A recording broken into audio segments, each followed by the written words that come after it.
Praise the Lord. கர்த்தருடைய நாமம் பரிசுத்தப்படுவதாக. இன்றைய நாளிலும் 1:8 உன்னை காக்கும்படிக்கு நான் உன்னுடனே இருக்கிறேன். இந்த வார்த்தையை எரேமியா பெறும்போது அவர் இளம் வயதுள்ள ஒரு நபராக இருக்கிறார். அவர் தேவ அழைப்பை பெறும்போது அவருக்கு ஏகப்பட்ட குழப்பங்கள், ஏகப்பட்ட கொஸ்டின்ஸ் அவருடைய வாழ்க்கையில் இருந்திருக்கும். அந்த நேரத்தில் தேவன் கொடுக்கிறதான ஒரு வார்த்தை தான், உன்னை காக்கும்படிக்கு நான் உன்னுடனே இருக்கிறேன்.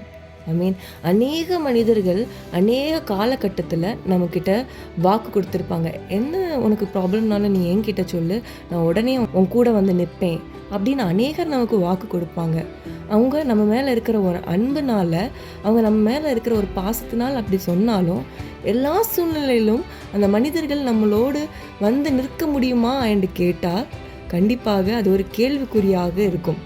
ஆனால் தேவனை நாம் சார்ந்து நிற்போம் என்றால், தேவனை நாம் துணையாக வைத்திருப்போம் என்றால், நம்மை காக்கும்படியாக எப்பொழுதும் நமக்கு துணையாக இருப்பவர்தான் நாம் ஆராதிக்கிற தேவன்.